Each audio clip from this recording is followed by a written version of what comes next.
Melton. Palermo. Rowe. Bagley. Here. Harding is absent. Johnson. Here. Mr. President. Here. Please stand for the Pledge of Allegiance and opening remarks by myself.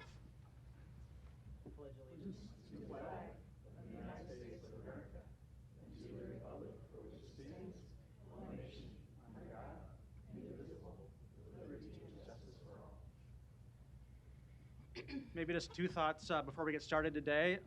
One is that I think we're here to discuss some important local issues about the city budget and things we care about, things like workforce and mental health and bike lanes. But I asked us to keep in mind also what we're seeing on the international scope right now for those in crisis and those in need, whether that be Afghanistan or whether that be Haiti or whether that be wildfires in California or tropical storms in Florida. There's a lot of need out there, and I ask us to keep all those folks in our thoughts and prayers. And then secondly, I think we have some members of the AFL-CIO in attendance today.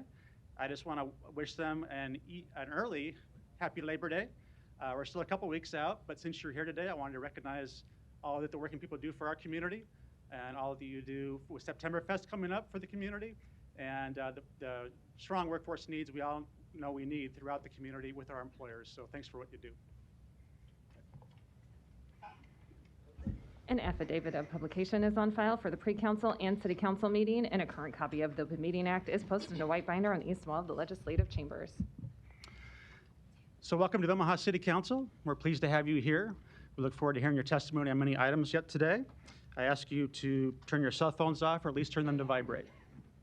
Madam Clerk. Item 6, a resolution to approve a revision to the 2022 recommended budget to increase the general fund community service programs by $90,000 for Community Alliance's Family Education Services. So we'll have a number of proposed amendments to the city budget next with commentary on each. I'll ask the proponents of each item if they want a chance to give a short summary of what that amendment will do. And of course, council members can turn the lights on and ask any questions they may have before voting on each of them. Number 6 is an item I introduced, so I'll give a short introduction here. This item would address mental health issues throughout the community. 7 in 10 families in our state experience mental health challenges. We all know this is a huge issue. We hear about it from our police department, from school superintendents, from providers. We've heard it from the public year after year during our budget hearings. Last year, I attempted to amend the budget by $2 million for mental health purposes, but it was vetoed. So I'm getting more specific this year and hope we can have some support for this program, which is a proven existing program done by Community Alliance that helps families and individuals address resources they may need, helps them pursue strategies for de-escalation of crisis before police calls are necessary, and hopefully avoiding police calls. So in that sense, it would work well with our behavioral health unit within the police department, but hopefully address those situations before it would ever escalate to that point. The $90,000 suggested would go to Community Alliance and help a couple hundred more families with an existing program they have. I know Community Alliance is here. I may ask them to come down just for a moment if you'd like to speak and just give it maybe a short summary of the program and what this would do. And then your name and address for the record too. Well, first of all, my name is Aileen Brady. I'm with Community Alliance. I'm the Chief Operating Officer, and that's 4001 Leavenworth. And first of all, I'd like to say thank you, Councilman Festerson, for introducing this and adding this in. This is a vitally important program because it does empower families to learn about their loved one's illness and be able to, in that moment, in that time, to help their family member with whatever's going on in terms of their mental health at the present time. And what this program does in partnership with NAMI Nebraska is to teach families much more about not only how to support and take care of their loved one with their illness, but also how to take care of themselves, because as we know, we must take care of ourselves so we can be able to be there for others. And what we put an emphasis on within this program, and it's an evidence-based curriculum that's been developed by NAMI National, is that it allows families to learn about the symptoms and learn about what those early signs might be for relapse or decompensation, and they can intervene a bit earlier and can avoid that crisis that we were just referring to. We want to avoid police involvement. We want to avoid crisis involvement. We want to be able to get them interventions with mental health support and treatment much earlier in the process. We know that relapse can happen, and so this program teaches families the skills and the strategies and the coping to help their family member deal with the illness. And I know I need to keep it brief. I just wanted to add a little extra information. I'm happy to answer questions if that would be helpful, but it is vitally important. And you know, the day that this was introduced, I just want to add this. The day that this was introduced, I talked to the executive director of NAMI, and she said, "This is so timely." She's got 11 calls today just from families who needed help. 11 calls in a day. So we know this is vitally important. Thank you. Thank you. No doubt there's a need. And this is a modest addition through the city of Omaha. I am hopeful that the city and county can do a lot more in the area of mental health through the ARPA fund process that we are going through right now as well. But this is a start, and I think this is something that we all need to partner on and all need to own in terms of a solution. So with that, I don't see any other lights on, but I would take a motion. Motion to approve. Okay. Motion and a second. Roll call. Melton. Yes. Palermo. Yes. Rowe. Bagley. Aye. Johnson. Aye. Mr. President. Yes. Motion passed 6-0. Item 7, a resolution to approve a revision to the 2022 recommended budget to increase the general fund community service programs by $15,000 for Keep Omaha Beautiful. Thank you. I introduced this item as well. A couple years ago, we did make an amendment to the city budget that added $35,000 to Keep Omaha Beautiful, who's here today. At the time, I did that because we saw the impacts of the emerald ash borer starting to happen throughout our community. 11,000 trees that are dying on public property. So in an effort to help restore our canopy, we contributed $35,000, which was then matched by private money through Keep Omaha Beautiful to address that issue. And I've seen a noticeable increase of new trees planted, I know in my area, but also throughout the entire city that I think has been very valuable and for future generations. So since then, we have also, though, moved more to a strategy of removing all emerald ash borer trees as opposed to treating some over time. And then, of course, we had the huge July storm that just happened and impacted our parks severely. So I thought it was a good time to try and ramp this up again. It's $15,000, which might do between 50 and 75 trees. But more importantly, it signifies our intention to do that and signifies to the private sector that we want their help again, too, to help pursue this same improvement. Mr. Stratman, I see you're here if you'd like to add anything about your program. Hello, City Council. My name is Chris Stratman. I'm the Executive Director of Keep Omaha Beautiful, and the address is 2327 North 50th Avenue. First of all, thank you for suggesting the amendment. We started the Trees for Omaha program in partnership with Parks and Rec, who have been a wonderful partner. We started that in spring of 2018, and so over a 3-year period now, we've planted over 2,500 trees in 65 different parks and along 4 trails throughout the city of Omaha. What's wonderful about that is we've been able to leverage funding from private entities as well. So we spend almost now about $525,000 on the program, $55,000 of which has been city funding. So roughly about 10,000 or 10% of that. This is very much focused on replacement and addressing obviously the emerald ash borer and the loss of our communities and public ash trees, specifically in our parks and along our trails. But of course, and after talking to Mr. Kelsevich, following the July 10th storm, we're going to also be focusing on areas that are parks that have lost trees due to the storm damage as well. But yeah, so I entertain any questions or any obviously inquiries related to that. Great. Thank you. Thanks for your efforts in that area. Yeah. No further lights. Is there a motion? Second. Roll call. Melton. Yes. Palermo. Yes. Rowe. Bagley. Aye. Johnson.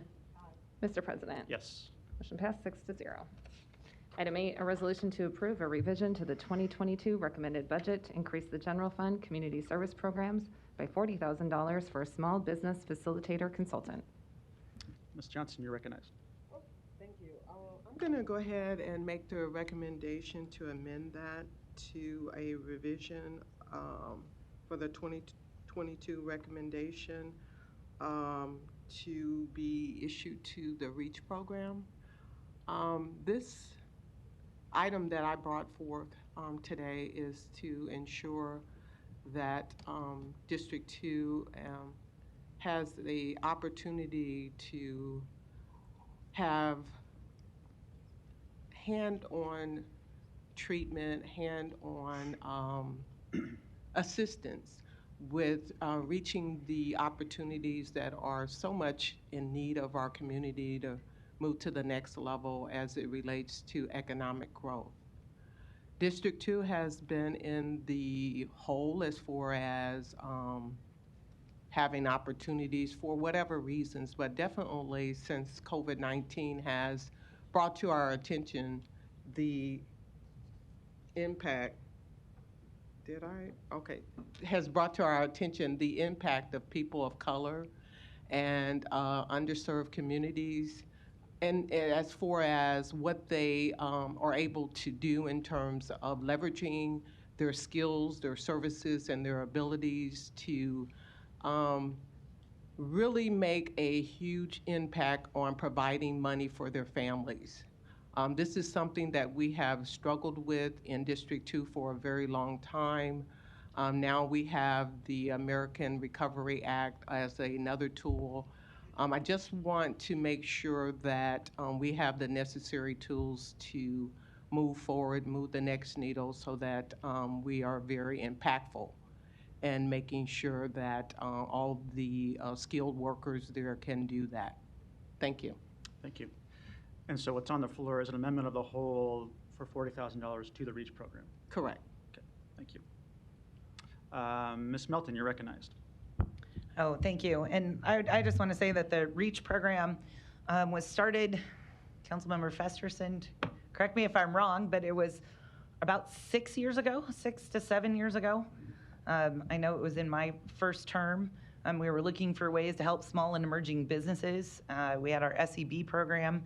Our Human Rights and Relations Department does an excellent job in helping with that, but we needed additional tools. We needed a one-stop shop in order to help small businesses if they just want to start, or if you have small businesses that are struggling, need to know how to do payroll, use QuickBooks, get funding, how to get bonds. And I actually think, I don't know if Winsley's here, Winsley Duran from the REACH program, but done a great job in partnership with the Omaha Chamber. And currently, the city, we have $150,000. So it's not that we don't fund it. We are currently funding REACH at $150,000 at this time.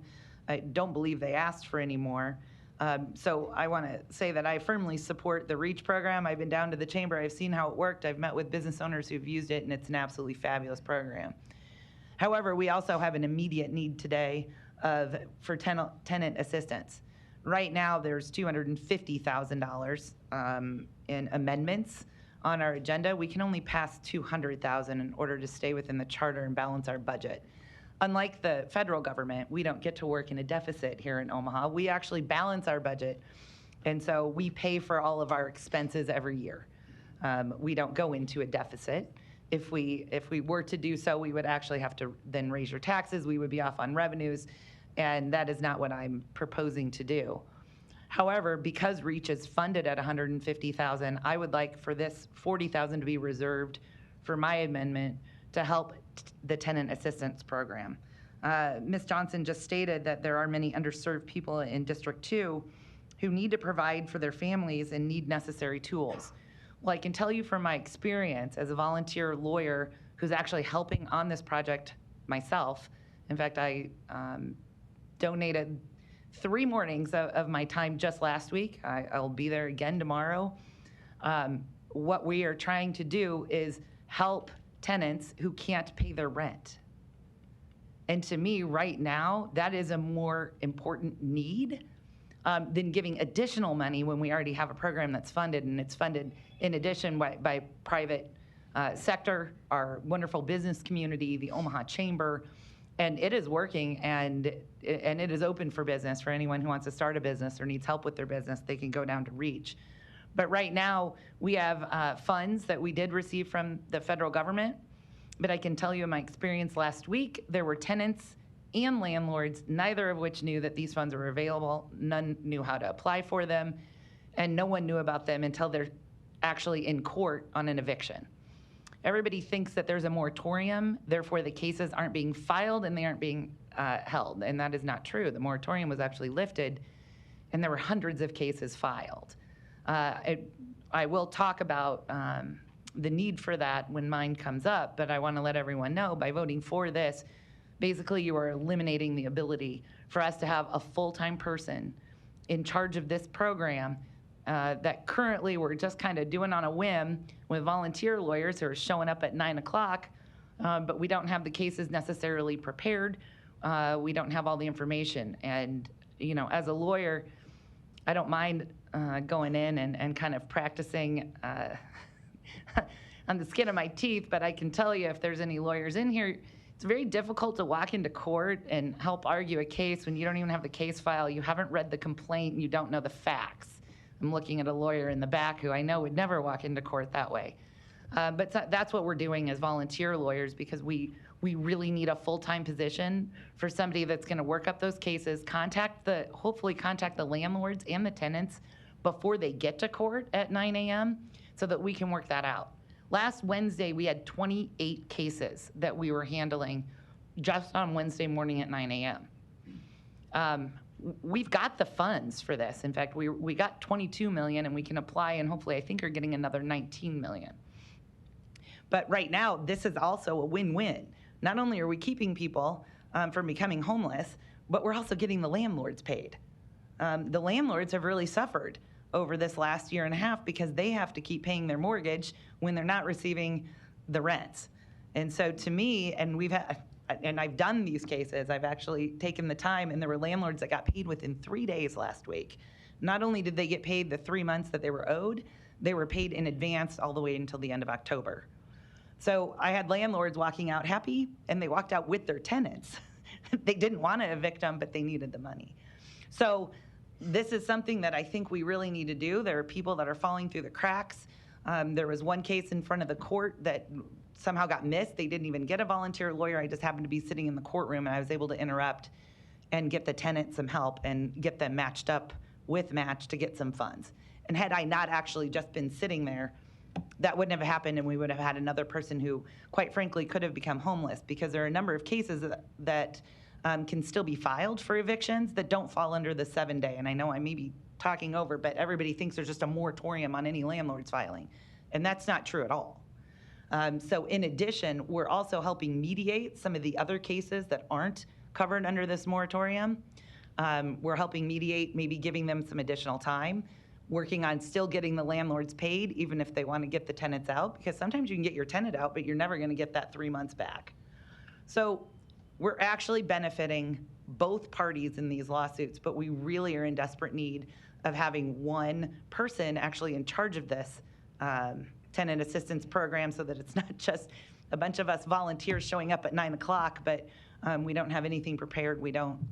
Again, 28 cases with 3 lawyers showing up, that can be very difficult to do. And a lot of the volunteer lawyers, God bless them, but they don't practice landlord-tenant either. So now you have lawyers showing up who are great volunteers, but now they're having to learn a whole new area of law. So what we really need is one position filled. Hopefully we'll only need this position for 1 year, but it's vitally important to not just the people in District 2 who actually are disproportionately being affected by convictions, but I can tell you, I got some stats today that said actually my district is number 3 in the city on number of evictions. So this isn't just impacting one district, it's impacting our entire city. But I would say it's disproportionately impacting probably districts 1 through 4 more than it is 5 through 7 on the number of people that I see every day when I'm down there helping at 9 a.m. in the courtroom that's actually just below our chambers. So you can see the people at work, you can see the work that's going on, you can see what we do every day except Thursday at 9 o'clock in the courtroom below us. So that's why we just started the program 2 weeks ago. I did it all last week, so I apologize for my late amendment. It was just something that I discovered we absolutely needed in order to get people the help that they need. So that's why I am asking for the $50,000. I'm asking if REACH could wait 1 more year and we can maybe up their funding from $150,000 to $200,000 next year in next year's budget. I'd be completely supportive of that. but this is something we need right now that we don't have. So that would be, I'm not voting against no to give REACH additional funding, but they are receiving $150,000, fully support it. But I would rather this money go to help tenants who need this assistance. So thank you. Thank you. Ms. Johnson, you're recognized. Thank you, Ms. Melton. I really appreciate all the effort that you're doing to help regarding the funding for possible eviction. However, the REACH program will provide funding and household benefits for those that will be taking care of their family from a long-term perspective. The eviction is something that's going to be temporary. We expect to get out of the COVID era very quickly here. And so what I'm proposing is something that will take care of family households in terms of the head of household to provide money, livable income, high wage income for people that live in the area where there are people of color, underserved communities, which is why we're here today with a number of people that have been impacted by COVID. I'm not the only person that believes that we need to help these individuals. We have a current administration that's also giving us a lot of money to deal with this problem. So I would, at this time, vote that we do give the additional funding to the REACH program because the amount that has been set aside is nearly not enough. And then there are also additional funds in the budget that will allow for your recommendation to assist with the removal of persons from their household if they were to get evicted at this time. Thank you. Thank you. Ms. Melton, you're recognized. And I just want to say, it's wonderful, but if you're homeless, you can't start your own business. So you won't be able to use the REACH resources if you're homeless. I think we need to deal with the immediate need of people losing their housing, and they can still go to REACH, whether they have this extra 40 or not. REACH is functioning, and REACH does not give money out. REACH helps people start businesses and gives them the tools and where they can go to get funding, where they can go to bond, where they can go. They don't go to REACH for money. They go to REACH for help in securing funds, and REACH can do that. They're doing it right now. They're doing it today. So without the 40,000, but if you're homeless, REACH isn't going to help you start your own business. We got to make sure that you at least have shelter over your head for you and your children, especially as school starts. I just don't want to see, and I think we'll have some people tell us, even this morning we heard, every time a child moves, they get behind 3 months. So at this point in time, I'm going to support the immediate need that our city has, and I do hope COVID will leave us soon. I'm hearing that it's probably going to be around a lot longer than we think. But again, there are people that are being filed on that will be homeless without their help, and they'll be homeless within the next 30 to 60 days. Thank you. I might just add, we do not have a motion or a second yet. I did move that we accept the recommendation for the 40,000 to be issued to REACH. Okay. That's a motion. Is there a second? Second. There's a motion and a second. I had one question, but maybe before calling the vote, because I think we do have two worthy causes here, both of which I think we'd all like to do.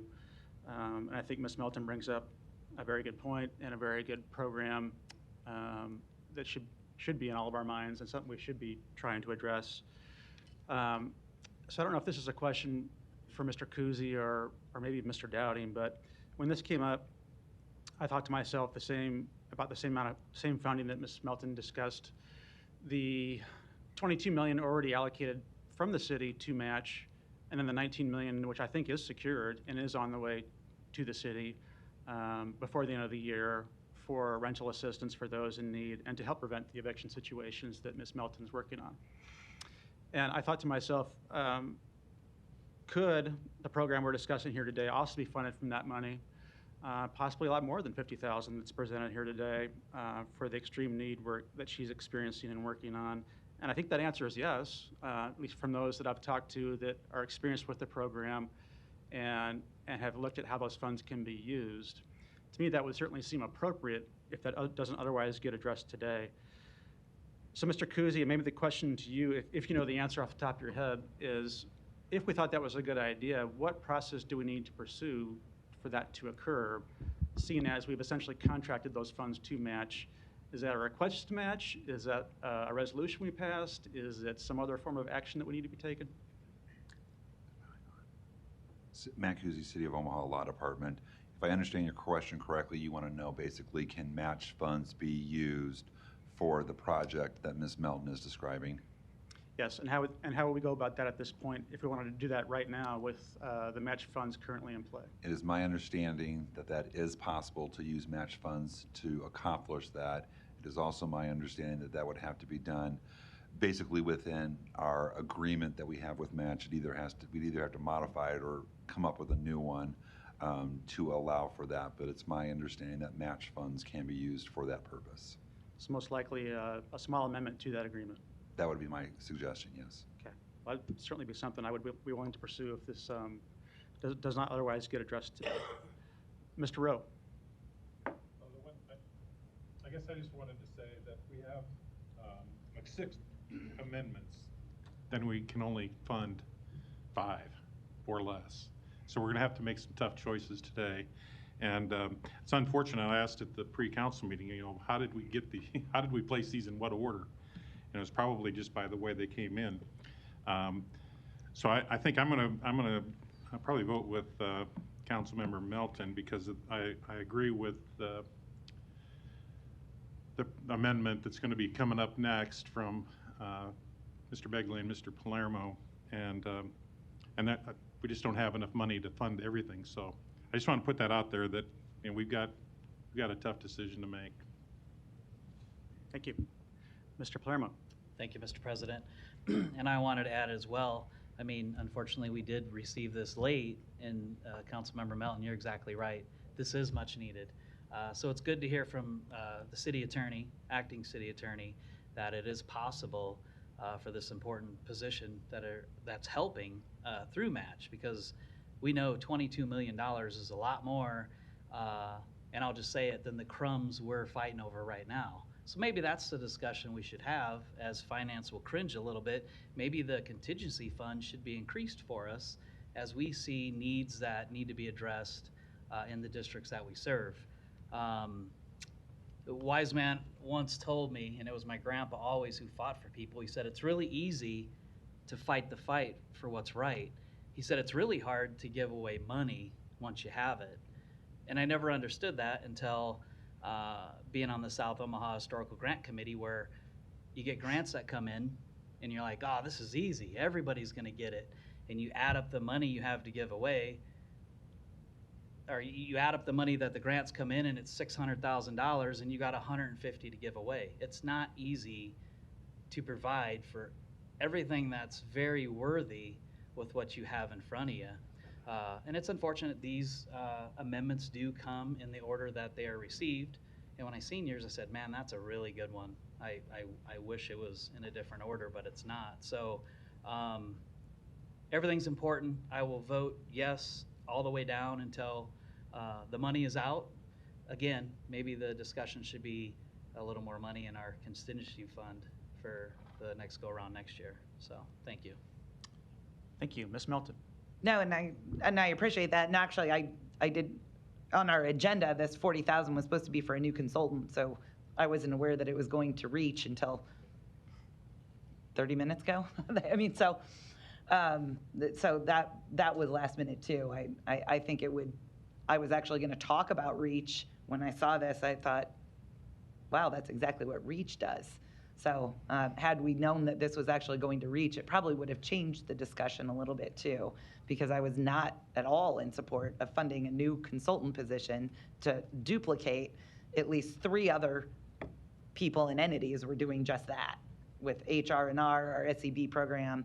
I even think some CDBG funds and our planning. I think Dave does some stuff with this, and also REACH. So we already had this, and it was very duplicative. So it wasn't, until right before this meeting that it was proposed to go to REACH. In fact, I haven't even seen anything written on it. So I assume, Mr. Kuzi, that the floor amendment just saying REACH, we have something that will actually direct it to the correct place. Matt Kuzi, City of Omaha Law Department. A resolution was drafted by the Finance Department that involves that change and specifies that the money would be going to REACH. I believe the clerk possibly has the resolution. Okay, because that must have just come up today. Yes, ma'am. Okay, thank you very much. And then I believe if that's approved, that also requires then a supplemental contract of some kind that would come back to the city council. And yeah, okay. Mr. Palermo. Thank you, Mr. President. And also, as we go through these, I want everybody who's listening and paying attention to how this works, where we have the 200,000 that we get to decide or hope to decide where it goes. Keep in mind that the votes we have here today, if it gets 4, it passes. Maybe if it gets 5, it's veto proof. But either way, there's another level of approval that happens. Even if one of these budget amendments gets 4 votes, it will go to the mayor, and then the mayor will decide whether it's part of the budget or not. But and some may think, well, that's fine. If something don't passes, then Councilmember Melton's amendment, we could shift this money over and transfer it. But as we heard from Law earlier, if Mr. Kuzi could answer, if one of these budget amendments that we're talking about now were to be not passed or vetoed by the mayor, would that money then become available for another budget amendment we have in front of us? I do not, Matt Kuzi, City of Omaha Law Department, I do not believe that that would be the case. That the budget is the budget that gets passed by the council today. Any money, if something is vetoed or what have you, any money that is vetoed and the veto is not overridden simply returns to either the general fund or the contingency fund. For that last part of the answer, I defer to the Finance Department as to what account it would go into.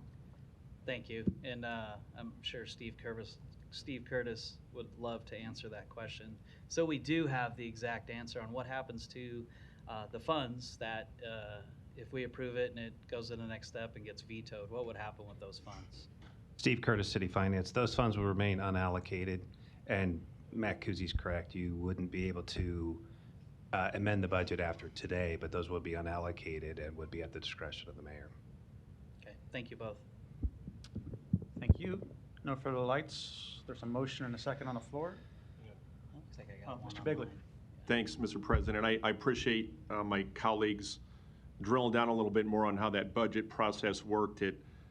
Explaining how if it was vetoed, then it doesn't get put back in. So that was a little education for me in pre-council this morning. It helps me understand this process better. And all the amendments that were made, Councilmember Melton's is an excellent amendment as well with the others. But as Councilman Rose said, it's difficult. You want to support all these programs, but there's only that much money that can be put into these.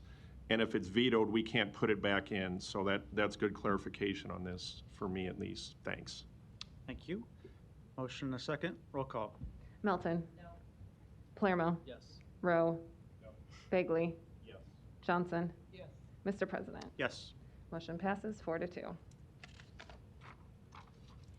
Item 9, a resolution to approve a revision to the 2022 recommended budget to increase the general fund city council administrative costs by $15,000 for a website consultant. Ms. Johnson, you're recognized. So this item has been put into the budget for purposes of being a pilot website that will allow communication to flow much more fluid, more fast, more quickly. District 2 is in very much need of being able to access information quickly as, again, we're trying to grow, we're trying to develop the economy there. We have poor infrastructure. We have a lot of things that we are suffering from as a community. Again, I would caution everyone here as leaders, we know statistically COVID is a direct impact to people of color, underserved communities. It is all of our responsibility to understand the significance of systematic racism, which District 2 has been an area of, or a community that has been impacted by systematic racism. So this $15,000 budget item will give us opportunities to bridge the gap, to bridge opportunities to apply for jobs. It would do so much for us. As we know, we will get notifications about different programs, different venues will come. There will be notification that will come. We know that in Omaha, Nebraska, that information is flowed very slow. It's at a snail's pace. And this website will give me access to getting that information out on the web page where the community in District 2 can go to it and look at it and get the response immediately, which is oftentimes the case when something goes out for bid, something goes out for notification, something goes out for a project. These are all things that will make our community a little bit more effective, more robust. It will just do a number of things for us. So at this time, I would vote that we accept this item as amended. Thank you. So you're moving that, right? Yes. Yeah, so you're moving item 9, right? I'm moving item 9. Okay. Ms. Melton, you're recognized. Well, just point of order, what's the amendment? There's no amendment, just moving number 9. Moving number. Oh, okay, I'm sorry, I heard as amended and I didn't see an amendment. No problem. Okay. Well, and I guess I wasn't sure what this 15,000 was actually for, because it states that it's 15,000 for non-personnel for a website consultant. So I didn't know, I thought maybe that this was to do a different website for the city council, because the city council actually has a website on the city page. The city council currently has a website on the page, but it does not give us access to upload things at a quick, rapid pace. So we need something in our area, not only District 2, but really this is a pilot program so that we can look at how effective this pilot program is in terms of giving information to a area quickly so that they can respond to opportunities. I thought that we as leaders wanted to work on opportunities in disadvantaged areas. This gives us the vehicle to do that. This is just one of the many tools that we will provide as leaders as we're addressing inequities across not only Omaha, but the United States to deal with giving everyone equal playing fields, equal access. We have an inclusion department, we have a diversity department. This tool, again, just gives us a vehicle to get that information out there quickly. District 2 does not have a radio channel. It doesn't. Cox Communication does not provide us with any resources for us to get information out quickly. This is a tool that is very much needed in order for us to advance forward. Okay. Ms. Melton, you have the floor. Yeah. Thank you. Well, and I understand, but I guess I'm a little uncomfortable, even legally, passing something that's going to provide a service for one district. So if Councilwoman Johnson has her own website that's funded by the taxpayers just for her district, that leaves South Omaha without one. And I guess we've seen that even with the Step Up program, where we've seen, hey, you're just covering one district and not the other district, and we really had to ramp that up so that South Omaha was covered as well under the step up. We hired somebody else. Like, we've kind of been down that road where we want to make sure that we're providing services equally amongst the city. And I even would have some concern if one council member has their own website that's paid for by the city but doesn't go through .com. To me, that just seems like that's a political website. Many of us have our own websites.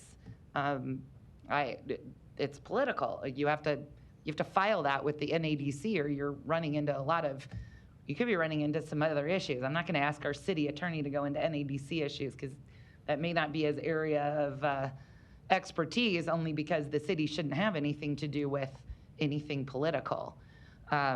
So you can have a website, and in fact, there's 20-somethings that can do these for free. And in fact, there's a lot of people that have websites, I know, that are in your district. They also have Twitter accounts and Facebook accounts, because I know they're on there every day and getting information out pretty quickly, because I see it. But I guess at this point, I'm just, if you were gonna do separate websites for the council districts, I think it almost would have to be for everyone. I'm not necessarily in support of that. A number of years ago, and Councilman Festerson, correct me if I'm wrong on this, we got rid of any kind of budget for travel. And I want to say that was about 6 years ago, approximately.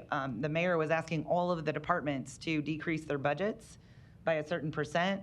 And so this council, we eliminated our travel budget for the individual council members. And I know all of us have traveled. I go to conferences twice a year to meet with other mayors and other council members. That's fully covered. None of it's covered by the city or taxpayer dollars. I know your predecessor traveled a lot, paid for it. I know Rich Paul's traveled quite a bit, and he went up, especially with the trash, when we were trying to determine the trash contract. He drove all the way up to Minnesota to check them out. So we all will pay for things like that, which actually that costs a lot more than just having a website. And there are actually free websites, which I'd be more than happy to let the person that did mine, give that to you, that you can post on. You can post on it every day.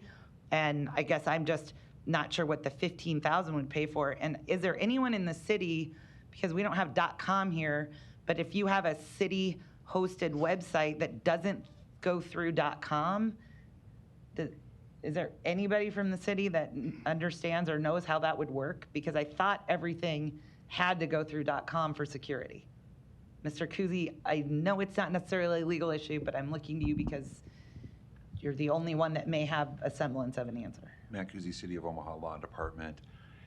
I do not believe that there is any entity within the city that has its own website that is not operated by .com. You are correct, there are security issues for these matters, and that's why we have .com manage all of our software, our computers, all of our technology that we have in particular offices and departments. That's why we have .com manage, supervise, and administer those, somewhat similar to how we have the building commission manage and maintain the Civic Center. Okay, thank you, Mr. Kuzi. That's what I was thinking, that it would be. I'm not sure how this would operate. If it's operating outside .com, I think it would be the equivalent of using taxpayer dollars to pay for a political consultant who's going to be doing a website and posting on it. Most of us do have political websites. Many people still maybe continue to pay somebody to post on there or do it themselves. But to me, I would be concerned with the legality of having a political website that's paid for by taxpayer dollars, and then only providing it to one council member. So that would be why I wouldn't be supportive of that at this time. Thank you. Thank you. Ms. Johnson, you're recognized. Mr. Kuzi, this .com, will it allow the city council person to upload information? Again, this is not a political campaign. website that is being proposed here. What's being proposed here is that we will have things like the affordable housing will come up where where there will be things that we'll need to address from city council perspective in District 2 as it relates to affordable housing and other things. This website that is being proposed is a vehicle to funnel information in District 2 from a city perspective so that we have opportunities at a better rate of effectiveness, whereby we're not able to utilize the current service that we have with DOT at this time. Matt Kuzi, City of Omaha Law Department, that question is better presented today or before today to DOTComm.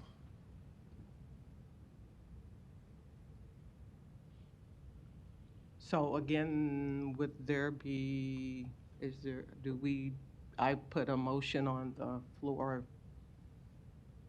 There's a motion to approve. Is there a second? Second. Motion and a second. No further lights. Roll call. Melton. No. Palermo. Yes. Rowe. No. Bagley. Aye. Johnson. Mr. President. Yes. Motion passed 4-2. Item 10, a resolution to approve a revision to the 2022 recommended budget to increase the general fund community service programs by $40,000 for the Nebraska Center for Workforce Development and Education. Mr. Palermo and Mr. Bagley, you're recognized. You better go first today. Thank you, Mr. President. It's with a great honor today that this $40,000 for the Nebraska Center for Workforce Development and Education. It's a nonprofit that's been around going on about 3 years now. Does a lot of great things. We'll have some speakers that'll be able to drill down a little more on what those things are. But basically, it's helping. One part is helping high-risk individuals that are incarcerated, that they get mentored with some people that will guide them so they're not going back to jail, costing taxpayers money to incarcerate, recidivism. It's a partnership that helps men and women get put on tax rolls, productive members of society, where they can help their families and prosper in our community. The other part of it, of many, is it's an outreach to younger men and women that get them interested in the building trades, where in the future with the baby boomers retiring, it's a great void, so there's a lot of good job opportunities. So with that, I'll go to our speakers that are here today. Thank you. And I'll make them, thanks. Okay. Mr. McDonald, would you like to address the body? Name and address, please. Mike McDonald, 6001 Grover Street, Suite number 2. I'm representing the Omaha Federation of Labor today as the president. Also, I am representing Legislative District 5, South Omaha. I appreciate the process you have to go through and the transparency you're showing with the budget process. Serving on the Appropriations Committee, it's not an easy task when you're looking at spending taxpayers' money and how does it best serve our community. The idea of what the Nebraska Center for Workforce Development and Education is trying to do is, as Councilperson Begley just mentioned, is trying to help those individuals that are in grade school, those junior high students, that are trying to decide what to do with their lives. And the idea of if your dream is to, of course, be a doctor or an architect, you go to college.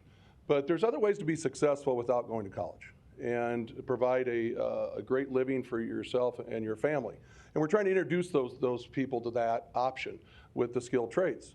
And then you look at people that have made mistakes on the other end of the spectrum, that don't think they can ever change what they did. And they serve their time, and they've been incarcerated for a number of years, and some have given up, and some have no hope. And what we're telling those individuals is the past is in the past. If you want to go ahead and reset your life and look at the trades as an option, then we're going to look at the future for you and not the past. Now, why is it important to us? Why is it important to us as elected officials? Because we should help those individuals. We should want to help those individuals. But also, as a community, We need those individuals to look at the trades. If you think about what's going on right now, and this is pre-COVID numbers, but with the idea of the metropolitan statistical area, and as Councilman Bagley said, with the baby boomers and the growth within that MSA, we are going to double our need in the next 15 to 20 years for people in the trades, the skilled trades. Now, this was all being discussed, and those numbers were being brought to us prior to the next project at University of Nebraska Medical Center. $2.6 billion project, 2.5 million square feet, the largest construction project in the history of Nebraska. You could see 38,000 skilled trades people on that job site for 3 to 4 years. We need these people. Not only is it the right thing to do based on the idea of encouraging kids to make this decision with their life, but for those people that have made mistakes, give them a second chance. And that's what the Nebraska Center for Workforce Development and Education is trying to do. We have subject matter experts here today to discuss, and I'm here to try to answer any of your questions, but I'd please ask you to strongly consider supporting this resolution, because I think it's going to make that kind of difference in our community. Thank you, and thanks for your public service as well. Thank you. Mr. Palermo, you're recognized. I think, well, yeah, we'll let, Call him up. yeah. Sergeant Hanson, I'd seen you motion in front of the podium. Come on up. Tell me about the program. Sergeant Aaron Hanson, 13445 Crier Avenue. I'm here representing the Nebraska Center for Workforce Development and Education. Currently, I'm acting as the executive director of that organization. But I'm also here representing the men and women of the Omaha Police Officers Association. Tony Connor, who's out of town at a national conference, wanted me to speak on behalf of this effort, which is something that our membership is extremely passionate about. I'm going to keep my comments brief because you do have Abby Kassow, our project director. She'll be able to give you all the specifics, but it's very difficult as a peace officer to come and go from the same homes time and again, see the same faces time and again, and then leave. And maybe refer those individuals to someone for some help. And sometimes they follow through and sometimes they don't. As a 25-year law enforcement professional, what we are seeing, the outcomes we are seeing with the Nebraska Center for Workforce Development and specifically Project Reset, it does my heart good. I am seeing young men and women who I never thought would be moving on such a successful, productive life track do just that. During our term, one of our mentees 3 years ago called me in a panic because he was being shot, as he was being shot. Today, he has his own home, a new car, and he's a skilled tradesman. This is important. I do want to say that I give the mayor so much credit for a well-thought-out budget, and this council also. There's so many good things in this budget when it comes to keeping us safe and also prioritizing mental health and infrastructure. I do believe that this is such a worthwhile investment for you to consider. And I will take any questions that you may have. Otherwise, I'd be happy to pass it over to Abby Kassow. Thank you, Sergeant. Abby, come on up.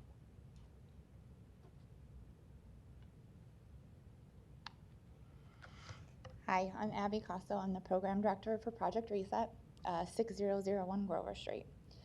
I took over running Project Reset in January. Prior to that, I was the gang unit probation officer for 15 years in the city of Omaha. So that's kind of my background and experience. In that position, I often saw the struggle that justice-involved individuals had when they were looking to find a career where they could support their families, have health care, have retirement, all those things that a lot of us take for granted. Project Reset is providing just that. We mentor individuals that have justice background into positions in the skilled labor and trade. We do that by providing them basic support structure, help get them stable, whether it's transportation, housing, all of those needs. When we're working with them with that, we create a partnership with a mentor in our program. That mentor provides 24-hour support for that individual while they're working to get transitional employment so they can have income coming in right away. During that time, we work on soft skills, right? Being on time, learning conflict management while you're on the job. Then we work at trade exploration to let them learn about the trades. What would they be good at? What would they be strong at? What are they interested in? They get to go on job site tours. They get to go to the different union halls, understand the difference between union and non-union jobs.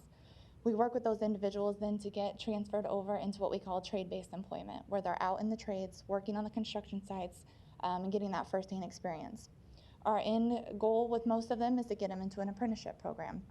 We stay with them all the way 90 days into that apprenticeship program to make sure that it's a smooth and solid transition for them and that we know that position is going to last for them. Project Reset has had really good success. We're new, we know that, we've got a lot to prove, but the numbers we have coming out we think are impressive, and we think that we can continue that if we have the right support. With that, I do have somebody here that'd like to talk about kind of their experience.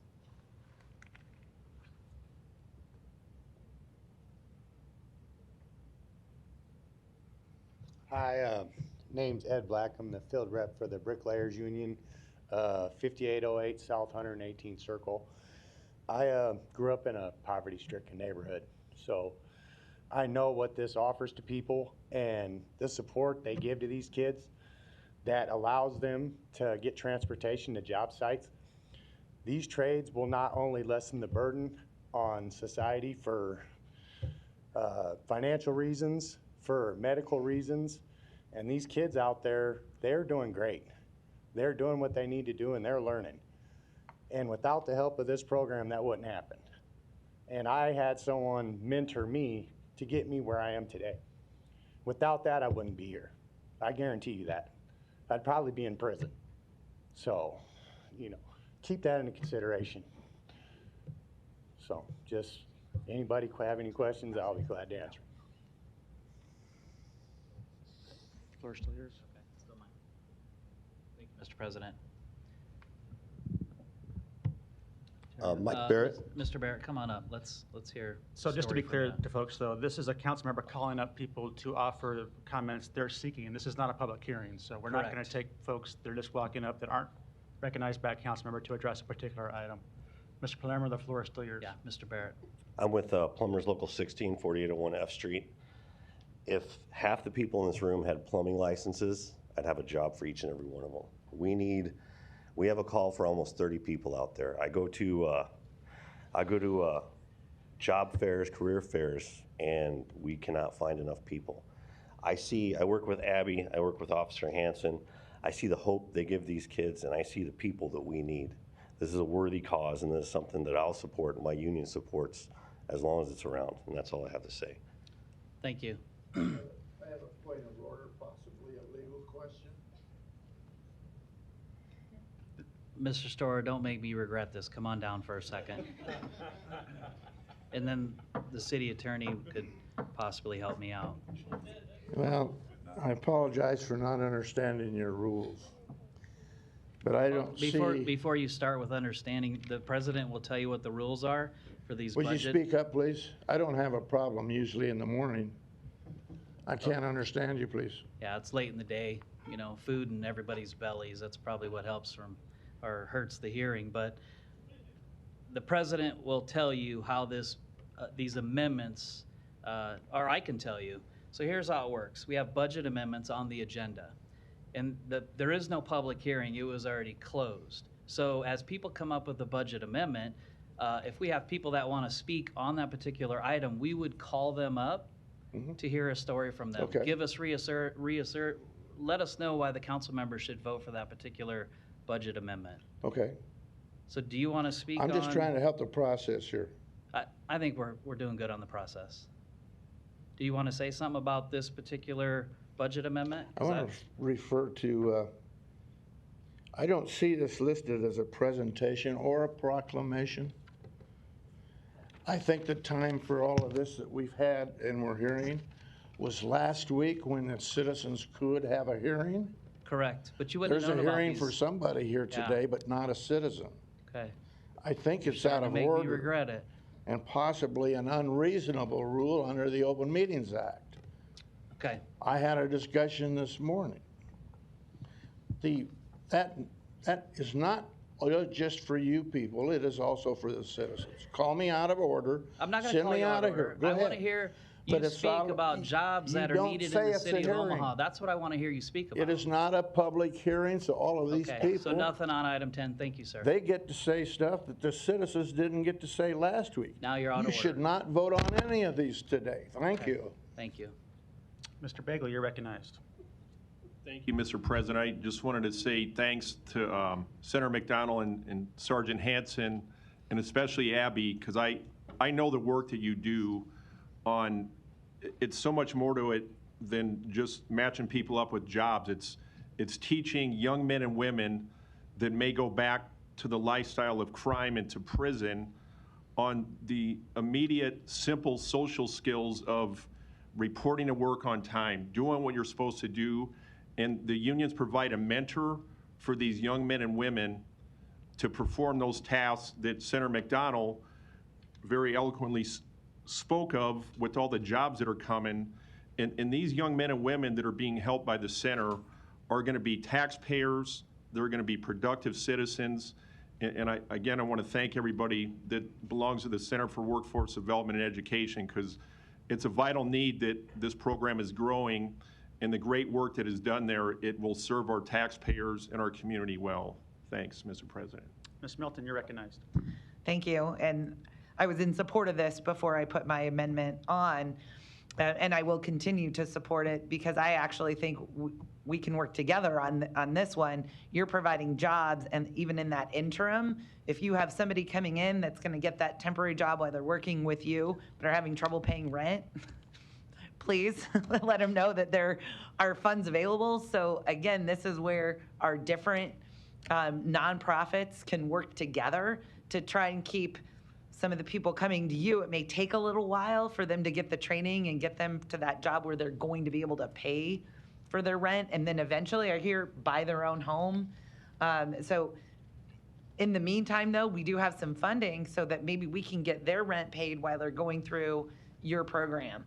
So I think it's an excellent partnership to have, and that knowledge. So we can definitely kind of help each other out. But I think it's just a fabulous program, and I've been on kind of both sides. Like Sergeant Hansen said, I've been both the prosecutor who saw multiple people come in front of me, but I also, after leaving the prosecutor's office, did the alternate public defender contract for child support offenders.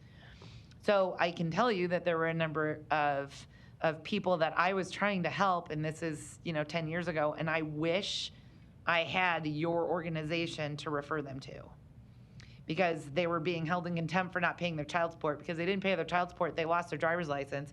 Because they didn't have a driver's license, they couldn't get to the job, and the spiral goes. And so I think this is an excellent opportunity for people that get in that unfortunate situation who want to try and get out of it and then feel like there's nowhere to go and no one can help. So I think it's wonderful, and hope that this continues to work out. It sounds like you've helped hundreds of people just during COVID. So I would love to see the program expand, and maybe we'll be able to provide even more funding next year. So thank you very much. Thank you. Mr. Palermo. Thank you, Mr. President. Obviously, I co-sponsored this with Councilmember Bagley. Those who remember will remember that a couple years ago, we'd given $63,000, or at least voted on $63,000 for this exact program. And the reason being is because if you pay attention to these council meetings, a lot of it is development. And I've always asked for years now, that's great, we approve this, but who's going to do the job? Who is going to be the plumber, electrician, or carpenter? I mean, who is the one that's going to actually come out and do this job? So it makes sense for us as a city, as we approve different contracts for development and jobs that we create, we got to find the employees to do it. And that's why this is so important. So sure, you could say, yeah, let's give a lot more, but this is the part of the buy-in. This is where the city provides a little bit, and then those philanthropic dollars, or those who have the extra money, can also put in. I know City HR has worked on a program similar to this to filter kids that just didn't know what they wanted to do, or get them into them jobs, and this is that other step. And I think one time along the way I heard, maybe it was Abby, or maybe it was somebody, but the comment was from a participant that said, We knew these jobs were here, we just didn't know they were here for us. So think about that. We knew the jobs were here, we didn't know they were here for us. So it's our job to get people to that place to fill these jobs so we can actually build the city of Omaha together. So I think there was a motion. No motion yet. I will make a motion to support item agenda number 10. Second. There's a motion and a second.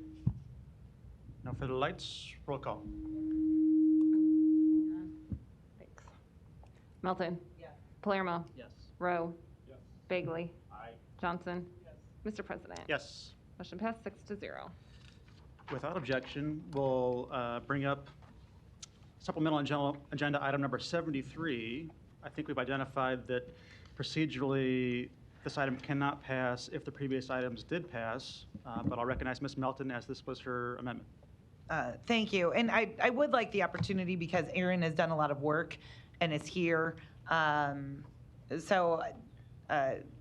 Dr. Fettinger, I know I always mess up how to pronounce her last name, but if you could come down because I think this is important, and just because I can't get the funds today and I'm going to have to withdraw my request for funding, I'm just asking that you would give the council an update as I attempt to try and find other funds to help support this.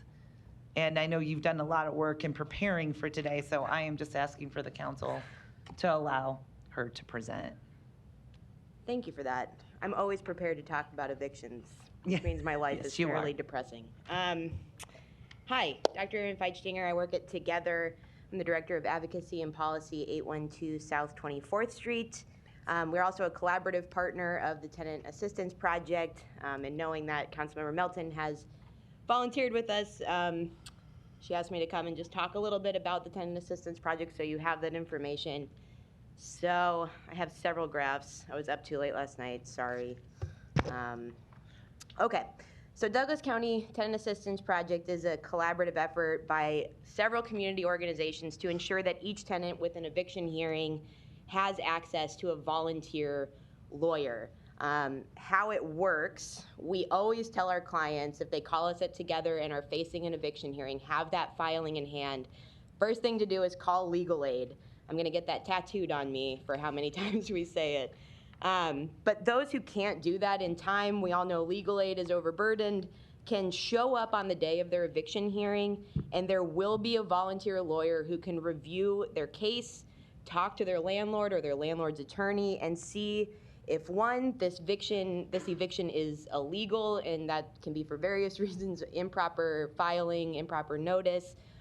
During the CARES Act moratorium, we found our most conservative estimate that 36 of our neighbors here in the city were evicted illegally under the CARES Act. So if they had had a lawyer, we would have been able to defend them and make sure that they had the protection that was available to them.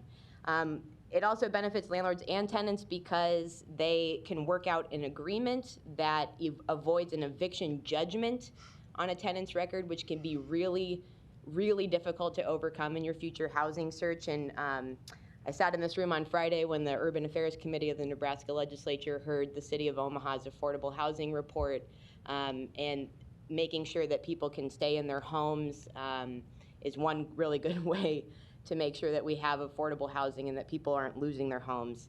I will also say that this allows the landlord and their attorney and the tenant to work out an agreement, things like just having a little bit more time so that the tenant can get their stuff together, move on to their next place, return their keys, set a move-out date. Sometimes it's just a conversation to reach an understanding.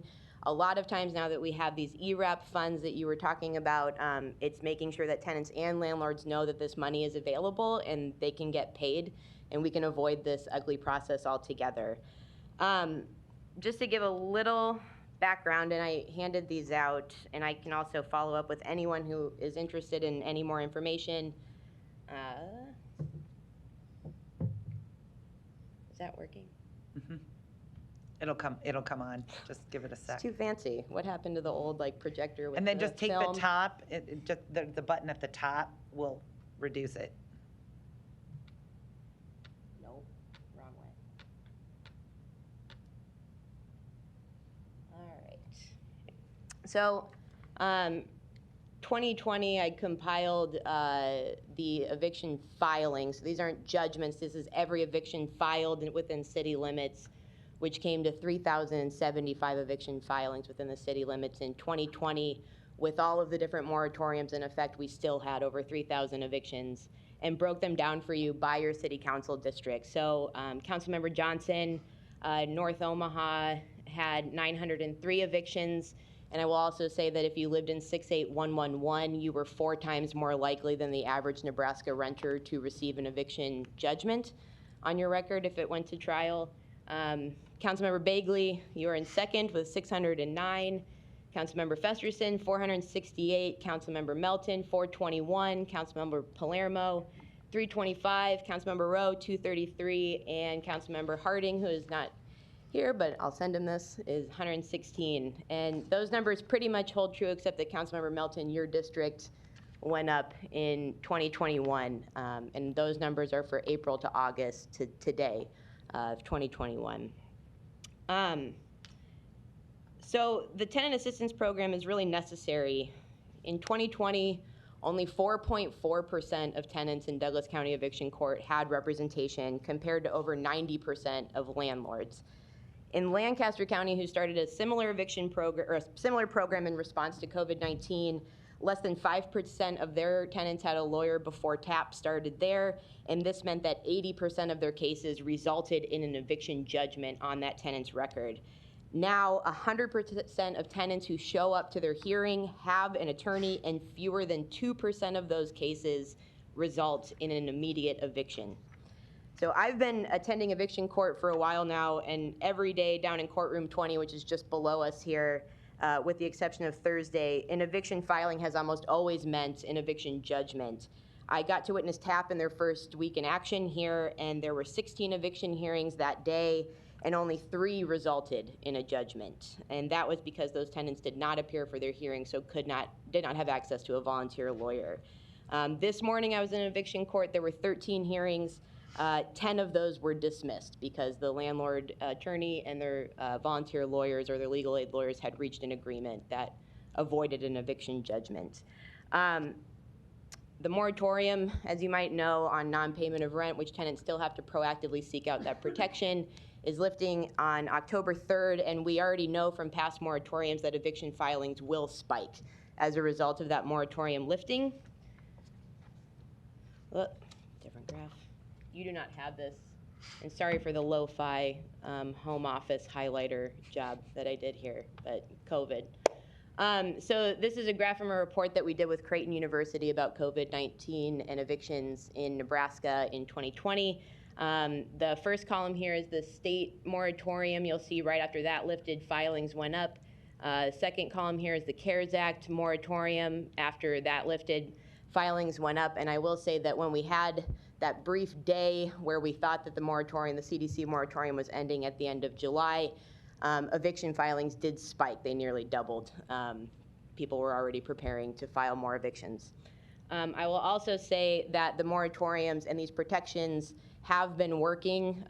This top line here is our average cases in Nebraska between 2016 and 2019, but with the result of the moratoriums, those eviction filing numbers have gone down, and there is no reason for us to anticipate that they will continue to stay down once the moratorium is lifted. So the fact that lawyers are in the courtroom and available to help tenants is absolutely necessary. I want to be really clear that an eviction judgment means homelessness.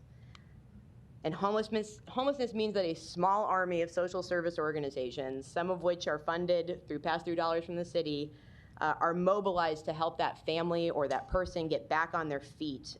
It is much more cost-effective for us to intervene before an eviction happens than for us to intervene after the fact. Just one example, a family of 7 was evicted last month, and 6 different agencies were mobilized afterwards to help that one family, and they are still living in a shelter. So it's much easier for us to just help people stay in their homes than it is for us to work on the back end. Not that we're not going to stop doing that, of course. We're going to help whoever needs it.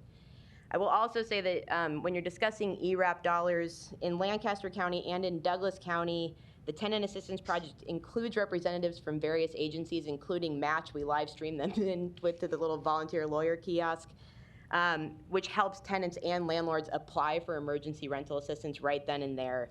In Lancaster County, this collaborative effort has resulted in $2.1 million in their ERAP funds getting into landlords' hands. Across the country, programs like the Douglas County Tenant Assistance Project are proving to be a crucial component of ERAP distribution.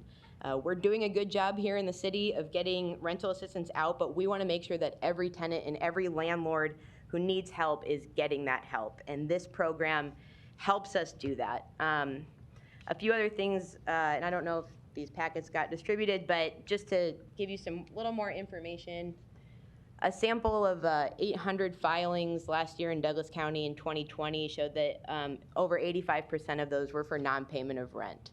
Again, just highlighting the critical importance of making sure that both tenants and landlords have access to ERAP in every way that we can. North and South Omaha accounted for about 30% of the statewide eviction filings. So of all the filings in the state of Nebraska, North and South Omaha accounted for just about 30%. So I have lots of information. Like I said, this is what I do. So if anybody has any questions whatsoever, I am more than happy to answer them. And I would invite any of you to come down with us in courtroom 20 any day of the week except for Thursday to see how it's all going. And Thank you. Yes, thank you very much. I really appreciate it. I really appreciate you making that presentation on this amendment. It's unfortunate today that I have to withdraw it because otherwise it would cause our budget to be out of budget, and it has to balance. And so I look forward to working with you some more. Like we'll start tomorrow morning when I see you at 9 o'clock in front of courtroom 20 tomorrow morning on how we can maybe apply for additional funds, where we can get the funds, because we really need to make sure that this happens. And it is happening and we are working on it. But if you have a program that you don't have one specific leader that's there kind of full time, then sometimes your efforts you don't get the results that you necessarily need. So that's what we're looking for. And I think you've recognized that need as well. So we'll continue to plug on, and we'll continue to try and find those funds. Well, thank you for volunteering, and I'm not a lawyer, I just play one on public access television on Tuesdays, but again, just encourage any of your constituents to please let them know about this program. If they contact you about an eviction that they have, please tell them to show up to their eviction hearing. That's the way we're gonna get to them and help them out, and I appreciate your continued consideration, and reach out anytime if you have questions. Thank you. Well, and it's also important to know that landlords, one of the landlords that I interacted with as I was representing one of the tenants, the landlord was unaware. So we hooked her up with how you can apply on behalf of your tenants. You have to work with your tenants. It has to be with tenant approval. But she was going to go and try and apply for funds for 4 or 5 others without coming back to court. And so we also want to make sure, I got a few calls of people saying, hey, you're all about helping tenants, but the landlords have been suffering for 1.5 years and haven't been getting paid. And I said, you know what? I'm all about helping them both. This is definitely a win-win, and that's what we want to see. And those are the programs I like to see. Yeah. So thank you, Doctor. I appreciate you coming down. Thank you for spending all the time. And I do know you were working hard on this into the night to make this presentation. So it's unfortunate that we didn't get it passed today, but we'll keep on plugging along. I've got a toddler. I was up anyway. Okay. Thank you very much. I appreciate it. Thank you. So there was a motion to withdraw, which I will second for that reason. I think we do need to vote on that to dispense with it. But before we do, I would thank you both for that information too. Obviously a huge need and very important program we're talking about here for those that are in dire need right now. And a reminder that this budget amendment was talking about 2022. That needs immediate, as we were just discussing, and so I would. It's both now and into 22. But this amendment was for 22, because it's the 22 budget. But I would be supportive and would offer my assistance, I guess I would say, to do whatever needs to be done to access some of that current $22 million in funding, of which I think several million is still available, and the 19 million is still on the way. If that requires a amendment to that agreement, I'd welcome that and would second that with you. I appreciate that. Thank you. There's a motion and a second to withdraw. Roll call. Melton. Yes. Palermo. Yes. Rowe. Bagley. Johnson. Mr. President. Yes. Motion passed 6-0. Item 11, a resolution to approve a revision to the recommended capital improvement program to include the North Saddle Creek Business District improvements for years 2022 to 2023 in the amount of $300,000. Thank you. So we now start 3 items that are capital improvement plan amendments. I did submit this one, so I'll give a brief summary of what it does. This would pursue the city's interest in updating and making sure our historic neighborhood business districts are successful well into the future. The same way we accomplished the improvements to Dundee and Benson and Florence, for example, which is we were able to secure a small amount of city money through transportation bonds and then raise a substantial amount of money privately, philanthropically, to get those projects done together with those business districts and with those neighborhoods. That's what we're attempting to do here on the North Saddle Creek Business District. I'm sure you're familiar with it, but it's essentially the 3-block area from Northwest Radio up to what's called the Peanut now, so about 50th Street, where some very popular local businesses currently reside. The Homie, Sergeant Pepper's, Saddle Creek Breakfast Club, for example. And we do have a new development interest involved in taking that to the next level. And if you've driven through there recently, you recognize it's definitely in need of some public infrastructure improvements for those businesses and for that surrounding neighborhood. I've already raised $15,000 to do a master plan for that area. That's also what we did in those other business districts I mentioned, and would work that through the planning department. I've talked to planning department staff about doing that. The description of where these funds come from is what's called the Urban Design Retrofit Project. And what that does is reserve a certain amount of funds, $340,000 in 2022, and a little bit more than that in 2023. And I'll read you the description of what that does. To correct substandard conditions of public rights-of-way in Omaha's urban design districts related to sidewalks, street trees, street lighting, and other elements identified in the Urban Design Zoning Code, Omaha Streetscape Handbook, and Master Plan, projects may be done in conjunction with redevelopment activity and leverage other local funds as available, such as BID contributions or TIF, or standalone streetscape projects. So in my view, that's very consistent with what we're trying to do here. It just attributes it to a specific project, one that's ready to roll and one that I know can get accomplished. And that neighborhood does intend to pursue a business improvement district to take care of those improvements once they would be done in 2023. I wanted to call up just 2 folks briefly that I'm working with on this project. 2 of them represent the business districts, the business interests in the districts, and 1, I believe, is here from the neighborhood. Sil Orsi and Josh Hannum, would you want to just introduce yourselves real quick and talk about this vision for the area you're pursuing? Hi, I'm Josh Hannum, 1410 North Saddle Creek. Sil Orsi, 1820 North 53rd Street. So thanks, Mr. President, for your support and leadership on this initiative. This began about 2 years ago where we, Josh and I met and started putting together a plan to really try to transform the area. What we eventually came together on was a mixed-use walking district that would really unlock some of the assets we think that really are assets in that neighborhood. Right now, the zoning, the shape of some of the lots are really difficult to work with the zoning, as on-site parking, for example, which makes the use of the site very difficult. And we've seen a lot of buildings go into a really distressed condition because of it. So we worked together. We've assembled enough ground, enough property, including the former Wolfson site, which was a used car site, to be able to be catalytic, to actually make this project achievable. What this appropriation will do will be assist us in taking that plan or that catalytic investment, match it with the master plan that the neighborhood's working on, and actually start building out soon some of the streetscape improvements that will support sort of getting momentum in that area. So we've also visited with many of the property owners within the district, and we've seen no obstacles so far. That's Homie Inn and Sergeant Pepper's as examples.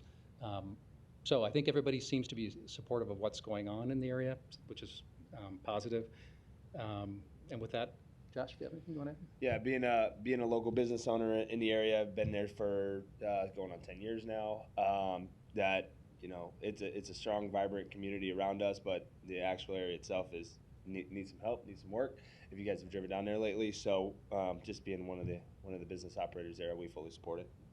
One last thing is we're trying to do this in full collaboration, so we're working very closely with the city planning department and the neighborhood to let this be an area that really is driven by the neighborhood and by the priorities of the planning department. Thank you. There's Megan here. I don't know if I saw. Oh, there she is. Yeah, come on down. Hi, I'm Megan Brink. I'm with the Metcalf Harrison Neighborhood Association, 1709 North 50th Street. Josh has engaged with me for several years kind of about wanting to improve that area, and President Festerson here has done a lot to work with us. I know several years ago we had a meeting at the Homey Inn and discussed wanting to do the BID, but because we had a lot of differing business opinions, it was kind of hard to get everybody on the same page, and I feel like we're finally at a place where we can kind of move forward with it and make a lot of progress. We did have a board meeting yesterday for our neighborhood association, and everyone is in full support of us moving forward and helping with however we can in forwarding this to make that business district successful. And I think all the neighbors would be very excited to see the progress we could make with that. So we are in full support of any improvements in that district. Thank you. And thanks for your work as a president of the Neighborhood Association, often an unsung job as well. Okay, thank you. So I appreciate that testimony. I think this is consistent with the master plan. It's consistent with the Chamber of Commerce's recent Connect Go strategy, which basically says do 10 more of these across the city. I think that's exactly what we need to maintain our workforce, make our business districts and our neighborhoods successful long term. With that, I don't see any other lights. I would take a motion. Motion to approve. Second. Motion is second. Ms. Melton, you're recognized. I'm sorry, I just had one question in regards to the funding for this out of transportation bonds. Is that the appropriate place for the funding for this to come from, Mr. Curtis? Steve Curtis, City Finance. It's my understanding that the money is supposed to be for capital improvements. I might defer to planning for, they're the ones who actually do the CIP. And Mr. Fansland, I want to say that I'm supportive of this and I support BIDs. I just want to make sure that we've got the right place for the funding. Dave Fansland, Planning Director. If your question is it the right fund? Yes, that's the urban design retrofit is financed from the transportation bonds in the CIP. Okay, so that's appropriate. It's appropriate funding, yes. Thank you very much. I appreciate that. Thank you. Motion and a second. Roll call. Melton. Yes. Palermo. Yes. Rowe. Yes. Bagley. Aye. Johnson. Yes. Mr. President. Yes. Motion passed 6-0. Item 12, a resolution to approve a revision to the recommended capital improvement program to include the bicycle and pedestrian master plan implementation program for the years 2023 to 2027 in the amount of $1,250,000. Thank you. I'll give a brief introduction on this one too. This item is consistent, I think, with our major multimodal strategy released by the Chamber of Commerce just recently, Connect Go. This would implement essentially what is called a bike and pedestrian master plan, which is also on our agenda today to be approved, and that could be completed in 2022. So when those findings are complete, this will be prepared to start implementing them with a modest amount of city money each year, 2023 through 2027. As Bike Nebraska has said in their letter of support for this, they're fully supportive, of course, of that process, but also recognizing that we need to have some short-term and some long-term wins in this area and start funding them immediately, which will also attract, I think, further fundraising and further private resources to do so, starting in 2023. This does leave additional funding into what is currently major intersection improvements, that category of CIP funding, over $1 million per year. So I don't think impacts any particular project in that area, which is also important. But I just think it's important we start demonstrating our commitment to pedestrian and bike infrastructure throughout the city and put our money where our mouth is. And that starts with something like this, a new category in the capital improvement plan. It's consistent with the master plan. And with that, I'll recognize the other lights or a motion in a second. Ms. Melton. Sorry, I feel like I've been talking a lot today, but on this one, I do have another question. And Mr. Curtis, it may be a combination between you and Mr. Stubbe. But here we're using capital improvement funds, major intersection improvements, and it's my understanding that we have about $30 million in intersection needs. We only have $9 million in the CIP. And I know that we have a stack of intersections that are in need of improvement. But I also wonder, can this be, what they want to do here, can CIP funds be used? Because I believe our charter says that bonds can't be used for anything that doesn't have a greater than 15-year life. Would this be considered to have more than 15-year life for purposes of using these bonds? And it might be a Mr. Kuzy question. Whoever can answer that question. So I'll start out, Bob Stubbe, Public Works. So in my opinion, we're looking at funding something from a plan that hasn't been fully developed yet. So once that plan is completed, if there are identified capital improvements within that plan, then the potential is that funding could be provided. You are correct. I've been here long enough to have this drilled in my head multiple times, is that transportation bonds, any type of bonds, have to be used for capital improvement type projects that have a useful life over 15 years. And so once again, not knowing what specifically is going to come from this plan, we're looking at using dollars that we don't know whether it's actually going to be something that would fall under being considered as a capital improvement. And I also have another question when it comes to, I mean, I'm not against implementing the bicycle and pedestrian master plan.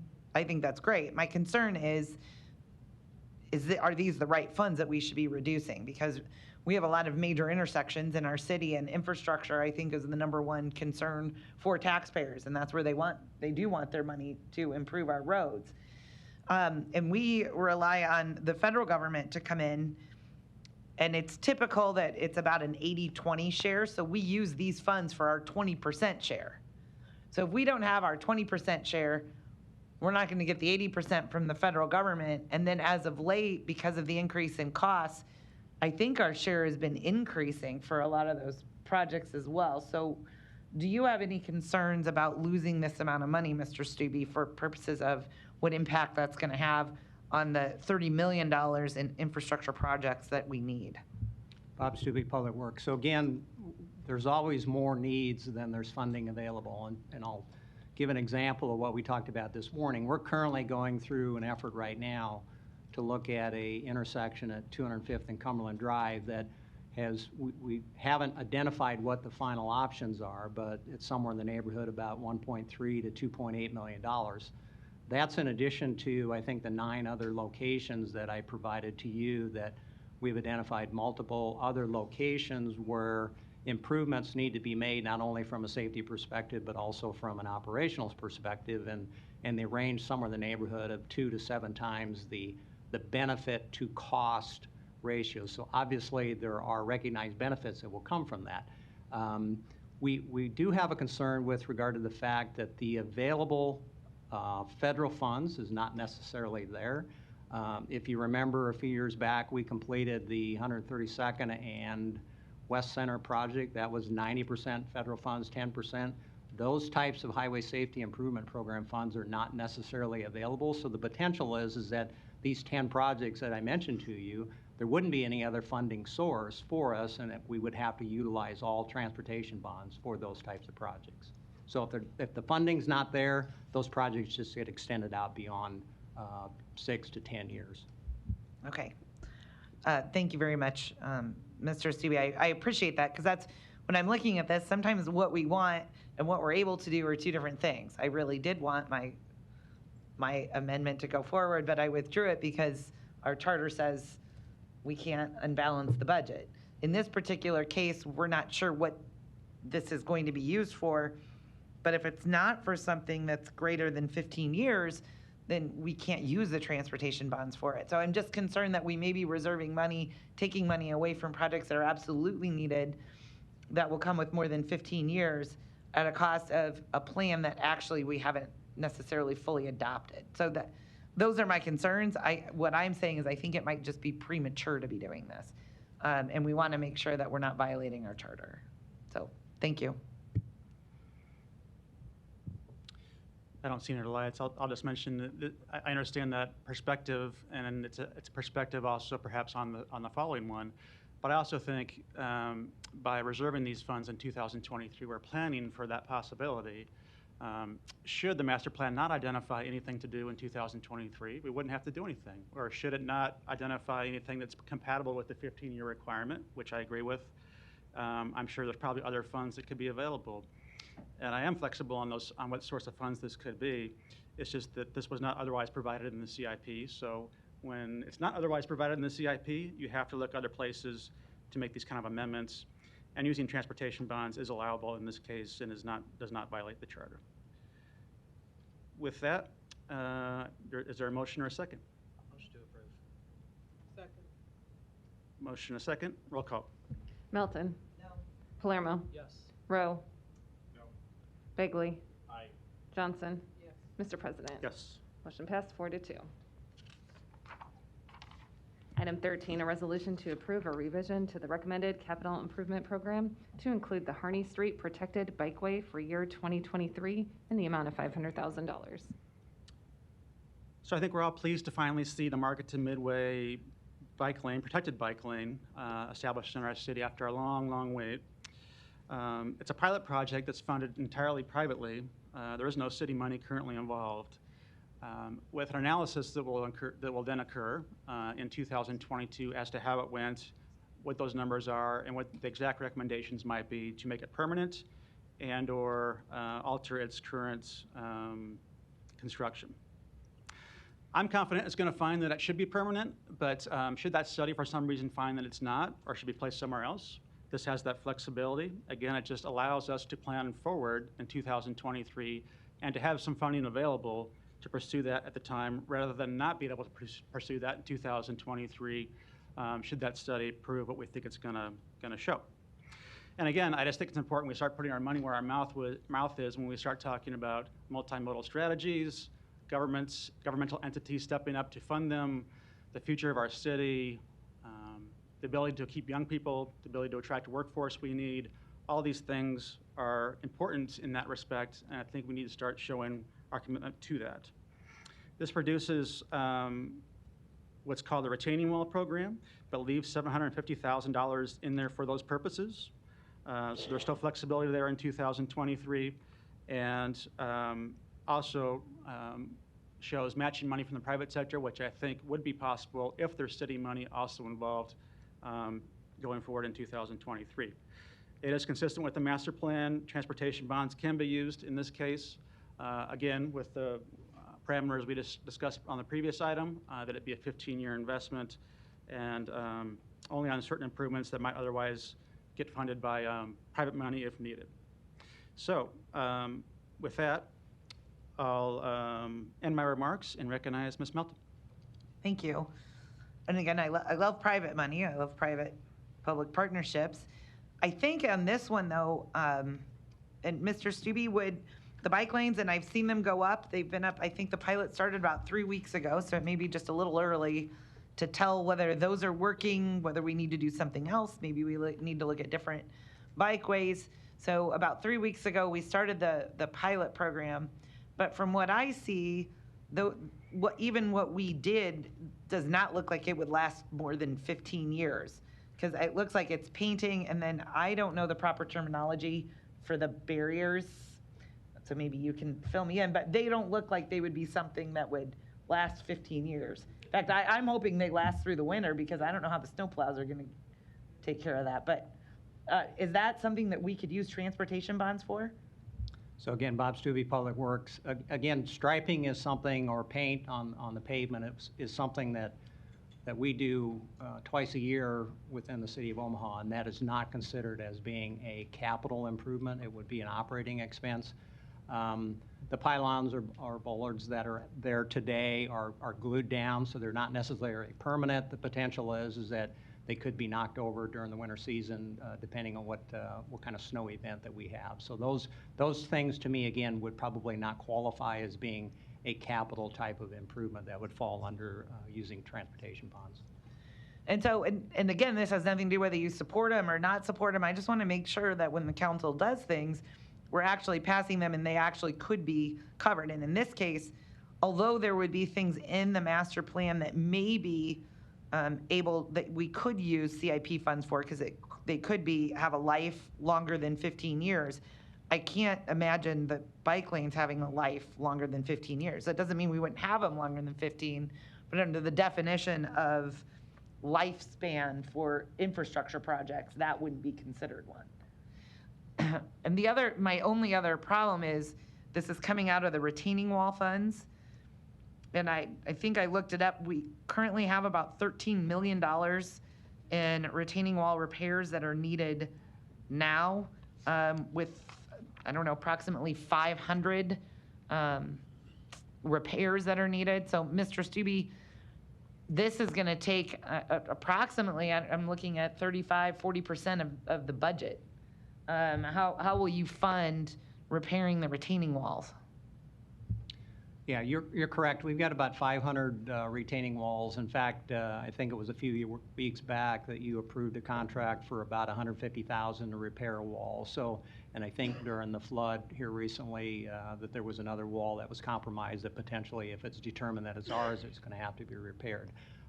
The assessment was made of those 500. There's probably 400 that are in some level of repair. I'll use, for example, the retaining wall that's along Dodge Street in the west of 50th Street there. That was a brick wall that was put up a number of years back. It's in need of repair. That's an example of one. There's others that are significantly greater than that potentially could amount into the millions of dollars to repair. So taking funds away, as I stated previously, there's more needs out there than there's funds available. So taking funds away does have an impact on the program. And Mr. Stubbe, would you be able to, once this, obviously we've only had these bike lanes for 3 weeks. At the end of the pilot program, could you review how it worked and then work on ways to implement and fund them if it's decided that we move forward without using transportation bonds? Yeah, again, if the pilot and the data that's collected, if there's a determination that this bikeway exists, again, we would put it as part of our program to stripe it on a regular basis.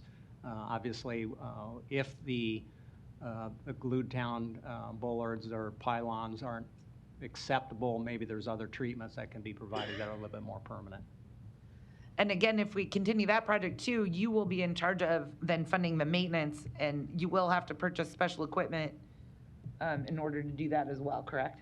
Correct, because obviously the group that's been put together that is kind of following through with providing snow removal and all of that, there's special equipment that have to be provided. It does restrict the lane, so it will have an impact on our ability just to do normal snow removal. So those are the types of things that would have to be evaluated. If it's determined that we're going to have to buy special equipment, that would actually come out of my operating budget. Okay, not the transportation bond. So again, I think that this is one where, since the project's only 3 weeks old, it may be a little premature to be taking money away from repairs that are needed today, infrastructure repairs that are needed immediately. I'm just a little uncomfortable doing that. I would rather wait to see how the pilot works, get the plan back, have everybody review it, and then review it with Public Works to determine where that funding should come from, as opposed to the council, because I think some of it may be operating and there may be other funding if we determine that it works, and then it may change based upon how the pilot works. So again, it's only about 3 weeks old, so I think I'd rather see the pilot, see the results before I'm reserving any infrastructure funds to projects that we know absolutely have to be done. So that would be my reason for the no. And I don't think, pursuant to our charter, that we can use these funds for these lanes. I think we need to find other funding in order to do them. Thank you. Mr. Rowe. Thank you, Mr. Visterson. I just wanted to preface my remarks by saying that I am a proponent of the bikeway. I know that about a third of our citizens don't drive a car. They use other types of transportation, but I do think it is premature. November 13 is premature in that, we put out there that we're going to do an 18-month pilot, and then after 3 weeks, we're ready to vote on funding it, or at least being prepared to fund it. I think we should give it some time to show that it really is working. It's working the way that we intended, and then make a motion then to fund it next year. And I think we have plenty of time to fund it in the next go around. Thank you. Mr. Palermo. Thank you, Mr. President. And Councilmember Rowe, you're exactly right. It does seem like a big task to bring on just after a protected bikeway has been finally put up. But the truth be told is it should have been done a long time ago, and it hasn't. And we have a lot of bike lanes in this city. They don't get talked about a lot. I know on the road diet on 24th Street from L to Leavenworth, I got beat up daily from the business owners about the bike lanes going in, but they eventually went in, and we sometimes forget about areas like that, which I'm very proud to have in my district. But when it comes to this agenda item, I did hear Director Stubbe talk about special equipment to take care of this protected bike lane. So I wanted to ask you a couple questions because I want to make sure I'm on the Public Works Committee. And when you talk about special equipment within Public Works, Director Stubbe, do we have pickups with plows on them to take care of this city road? Bob Stubbe, Public Works, we do have pickups with plows on them. Okay, do we, as a city, within the Public Works Department, have a couple striping machines? We do have striping machines. Okay, because I wasn't clear on the special equipment. So, and I do have another question too. When we talk about how long this is going to last, and sure, maybe the barricades, maybe the glued down devices, maybe the striping won't last for 15 years, but I also, and sorry to put you on the spot, Director Stubbe, but this is important. What's the average lifespan of the concrete underneath that protected bike lane? In this particular case, that's an asphalt surface. I believe it's a milled surface, and so normally on a road that would consider an arterial, it's probably got less than 15 years of life before it has to be resurfaced. If we put down a brand new concrete street, we would look to 30 to 50 years as being a surface from the standpoint of having to replace it. So again, this particular location, other than the intersection coming off the interstate, I think everything east of there is probably majority of it's asphalt that would have to be resurfaced. Thank you, Director. So when we talk about if it's going to last 15 years, the road that it's on won't last 15 years. And that's all I'm going to say. Thank you. Thank you. No further lights. Is there a motion? Motion to approve. Second. Roll call. Melton. No. Palermo. Yes. Rowe. No. Bagley. Aye. Johnson. Yes. Mr. President. Yes. Motion passed 4-2. Item 14, a resolution to raise revenue estimates and revise the expenditures of the 2022 budget as listed on the agenda due to the areas annexed into the city effective July 28th, 2021. This item just recognizes the annexation package that was approved and adopts those funds into the budget. Any comments, or is there a motion? Second. Roll call. Melton. Yes. Palermo. Yes. Rowe. Yes. Bagley. Aye. Johnson. Yes. Mr. President. Yes. Motion passed 6-0. Item 15, a resolution to approve an increase of an additional 1% to the budgeted restricted funds for the fiscal year 2022. This item, I'd like to have Mr. Kuzi just address briefly, only because it would require all 6 members to vote for it. I want to make sure it's understood what exactly this does. Matt Kuzi, City of Omaha Law Department. There is a statute that requires a 75% or 3/4 majority of the elected body to approve this type of action. I see that there are only 6 council members and not 7 in front of me this afternoon. I will say that there is an Attorney General's opinion from 2017 that was sent to the state auditor, who had a question for the state treasurer about whether it is the elected body itself or the quorum that is present to vote.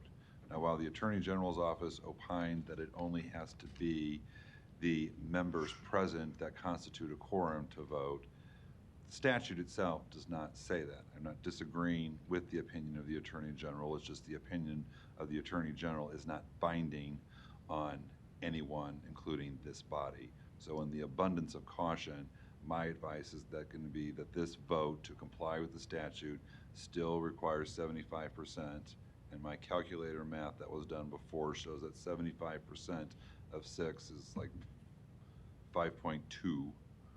Since it is over 5, it will need to be a vote of all 6 council members, or in this case this afternoon, unanimous. Thank you. Any questions for Mr. Kuzi or a motion? Second. Roll call. Melton. Yes. Palermo. Yes. Rowe. Bagley. Aye. Johnson. Mr. President. Yes. Motion passed 6-0. Item 16, a resolution to approve the 2022 budget of the City of Omaha as submitted by the Mayor and Finance Department with the revisions adopted by City Council at this meeting. Item number 16 would adopt the budget as amended today. Is there a motion? Motion to approve. Second. As adopted. Motion and a second. Roll call. Melton. Yes. Palermo. Yes. Rowe. Yes. Bagley. Aye. Johnson. Mr. President. Yes. Motion passed 6-0. Item 17, a resolution to approve the 2022-2027 Capital Improvement Program. Planning Board and Planning Department recommend approval. Number 17 would adopt the CIP as amended today. Is there a motion? Motion to approve. Second. Roll call. Melton. Yes. Palermo. Yes. Rowe. Yes. Bagley. Aye. Johnson. Yes. Mr. President. Yes. Motion passed 6-0.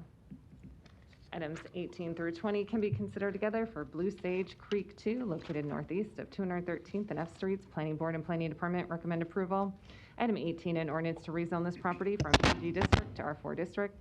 Item 19, a resolution to approve the final plat. Item 20, a resolution to approve the subdivision agreement. Public hearing and vote on items 18, 19, and 20 are today. The applicant, please. Mr. Jobin. Yes, Mr. President, members of the council, Larry Jobin, 11440 West Center Road, appearing on behalf of the applicant. This is a 65-lot subdivision, 64 residential lots, and 1 lot is actually a park. This is the second phase of Blue Sage Creek out at about 212th and F Street, so we're here to answer any questions that you might have. We also have Caleb Schneider of Lamper Nearson, the consulting engineers here, if you have any questions. Thank you. Thank you. Any proponents on 18, 19, and 20? Seeing none, any opponents? Public hearing's closed. Is there a motion? Second. Motion by who? I make a motion to approve. Amy motioned it. Okay, motion, how about motion by Melton, second by Bagley. Does that work for everybody? All right. Third, ladies first. Roll call. Melton. Yes. Palermo. Yes. Rowe. Bagley. Aye. Johnson. Mr. President. Yes. Motion passed 6-0. Items 21 through 23 can be considered together for Irvington Industrial Replat 3, located at 4845 North 90th Street. Planning Board and Planning Department recommend approval. Item 21, an ordinance to amend the boundaries of the MCC overlay district to incorporate this property into that district. Item 22, a resolution to approve the preliminary plat. Item 23 is a resolution to approve the final plat. Public hearing and vote on numbers 21, 22, and 23 is today. The applicant, please. Any proponents? Any opponents? Public hearing is closed. Would like, I really wish that the developer who is here, I like to see what's going on. I get a lot of comments. I'm sure you do too, Councilman Festerson. That's kind of where some of us, we meet up. I would just like to have more information that I can share with people. So I wish they hadn't blown us off today. I agree with that. And I've read the project and I think I'd be supportive, but I think agree. it's not unreasonable to ask the developers to be here to talk about it. If you'd rather delay it for a period of time, that's okay with me. I would like to. You know, I prefer to actually find some of this information out without having to listen to Grow Omaha at 9 a.m. on Saturday mornings to sometimes figure out what's going on in some of our development. So if anything, I would like to give them the ability to come down and be proud of what they're doing and how they're helping our city move forward. So, and I think this might be in your district, but I'd like to move to lay it over. And continue public hearing? Continue public hearing, yes. I'll second that. Do you have a particular date in mind? So let's see, we should just do 1 week. I would think the 24th would be fine. Yep, second. Roll call. Melton. Yes. Palermo. Yes. Rowe. Yes. Bagley. Aye. Johnson.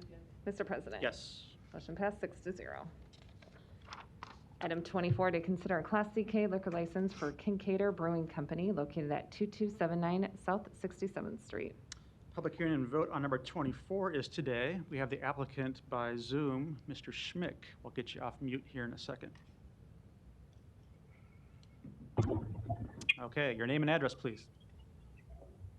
Hey guys, my name is Cody Schmick. My address is 3460 Anaheim Drive in Lincoln, Nebraska. Thank you. Here to answer questions, right? Yeah, so we are a small craft brewery based in Broken Bow, Nebraska.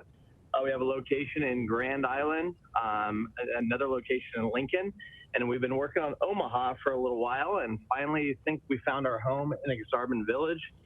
Super excited to take over there and hopefully add to the vibrant community that's already there. So, great. Thank you. Are there any proponents today? See none. Any opponents? See none. Public hearings closed. Mr. Bagley, you're recognized.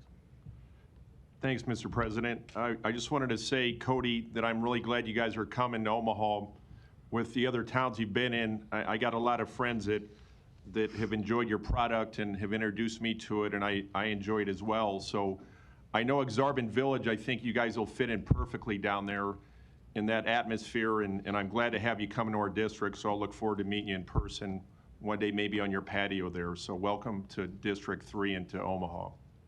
Thank you. Is that a motion? And I make a motion to support this ordinance. Thank you. I had the Kincaidor on my mind there, so thanks. Better prove it quick. He's getting thirsty. Motion and a second. Roll call. Melton. Yes. Palermo. Yes. Rowe. Yes. Bagley. Aye. Johnson. Yes. Mr. President. Yes. Motion passed 6-0. Item 25, to consider a Class C liquor license for Dripped and Draped located at 6015 Maple Street. Public hearing and vote today is on number 25. We have, I think, probably two applicants by Zoom, Vanell and Vandra Caldwell. We'll get you off mute here in a second. I think Vanell, right? Vanilla and Vandra. Great. And can you just repeat your name and address for the record? Vandra Caldwell, and my address is 3407 Boyd Street, Omaha, Nebraska, 68111. Great. Thank you. Are there any proponents today? See none. Any opponents? Public hearing is closed. I would just say I've been in your shop. I think it's great. We talked on the phone about your new business plan and your thought to add your liquor license here, which I think will fit well in the Benson Business District, and we welcome you there and welcome this expansion. Yay, thank you so much. And if you want 30 seconds to give a commercial about what you're going to do, I'll offer that to you. Can you hear me okay? Yes. So right now we are an all pink coffee shop, super girly, and we are all about women empowerment. We have a bunch of really cool wellness lattes on the menu. Right now we are wanting to expand to do some really cool specialty cocktails. So please stay tuned, follow us on social media. We have some really fun things coming up. Thanks to you guys. Sounds great. Thank you. Thank you. Is there a motion? It's my district. Motion to approve. Second. Motion and a second. Roll call. Melton. Yes. Palermo. Yes. Rowe. Yes. Bagley. Aye. Johnson. Yes. Mr. President. Yes. Motion passed 6-0. Item 26, to consider a liquor license reconstruction application for Casey's General Store, number 3814, located at 14330 Hillsdale Avenue. Public hearing and vote on number 26 is today. The applicant, please.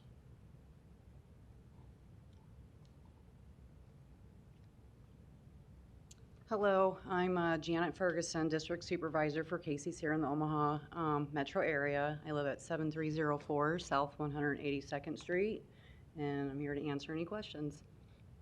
Thank you. Proponents, please. Seeing none, any opponents? Public hearing is closed.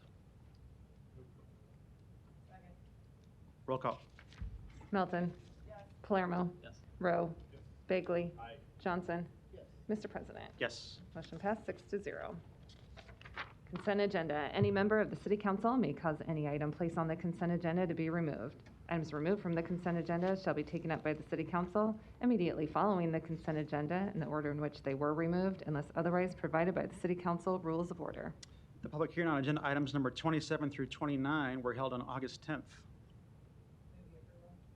Second, roll call. Melton. Palermo. Rowe. Bagley. Johnson. Mr. President. Yes. Motion passed 6-0. The public hearings on agenda items number 30 through 41 are today. If you wish to address the City Council regarding these items, please come to the microphone, indicate the agenda item number you wish to address, identify yourself by name, address, who you represent, and if you are a proponent or an opponent. And for council members, I would just acknowledge we have applicants available by Zoom for number 30 and also number 31.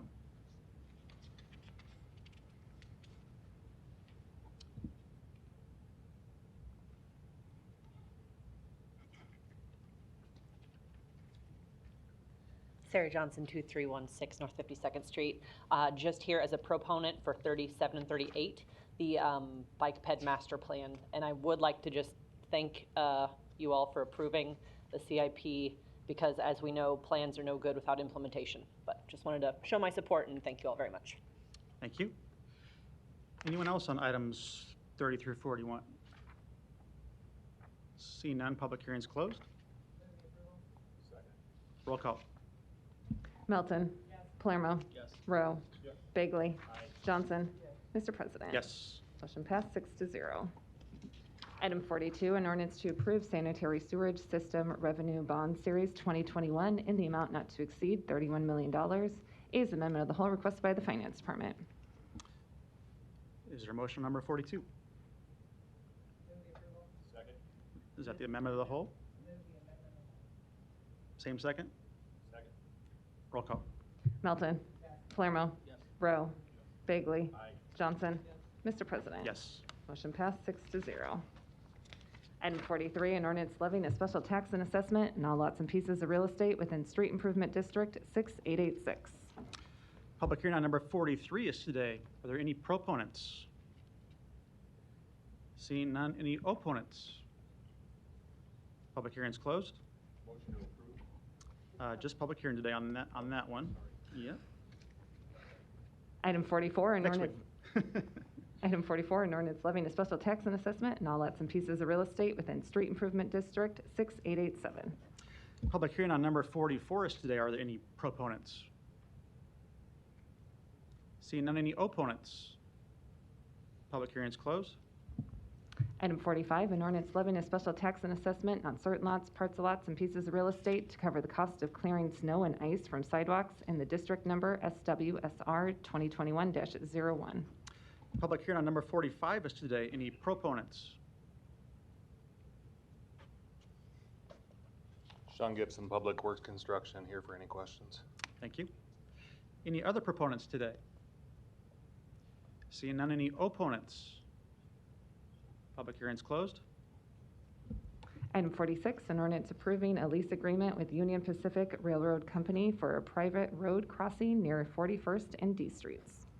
Public hearing on number 46 is today. Any proponents? Seeing none, any opponents? Public hearing is closed. Item 47, an ordinance approving the Outlook Properties Industrial Tax Increment Financing Redevelopment Agreement.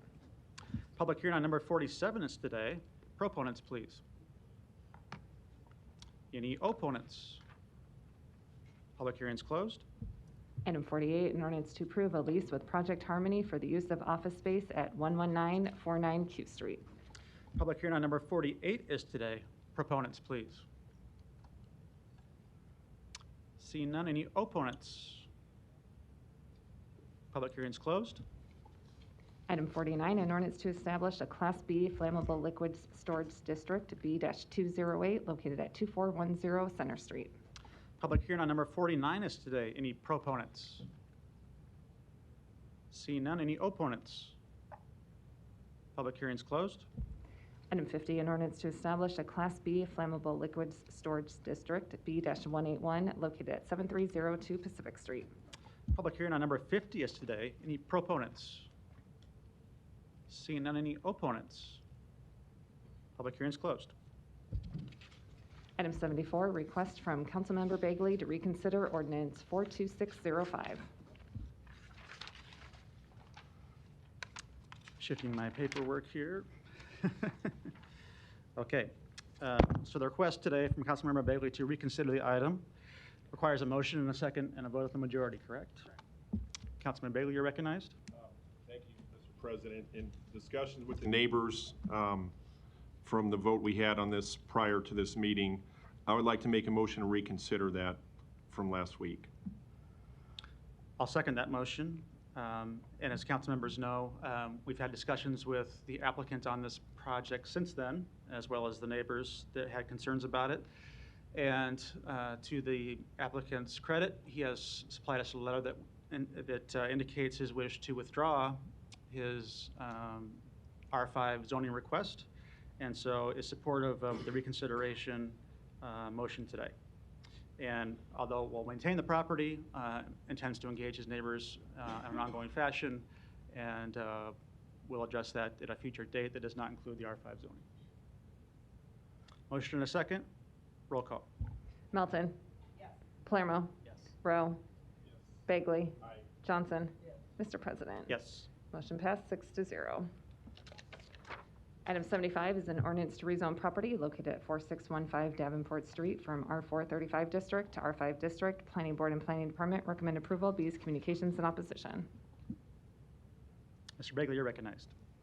Thank you, Mr. President. And I wanted to mention Mr. Edvers, I believe I pronounced his name correctly. I appreciated the letter that he sent to the council, and it was heartfelt, and we kind of looked for that last week in talking to my colleagues.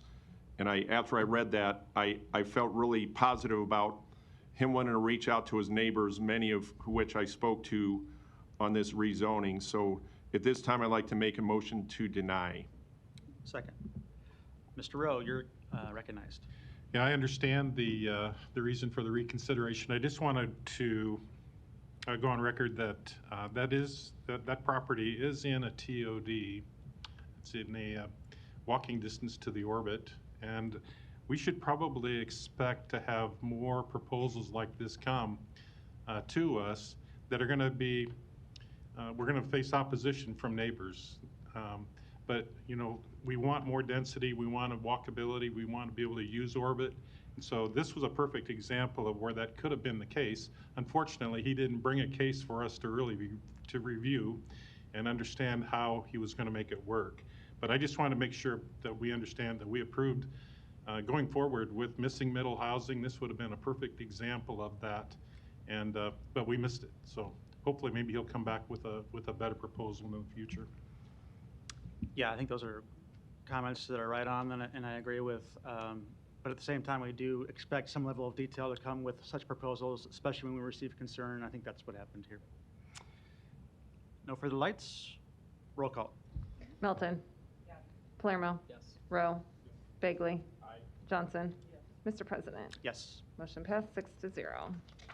Non-action items, items 51 through 71, do not require public hearing or city council consideration at this meeting, but will be placed on a future agenda for public hearing and or vote. The reason for non-action is noted after the item on the agenda, as well as the date the item is expected to appear on agenda for consideration.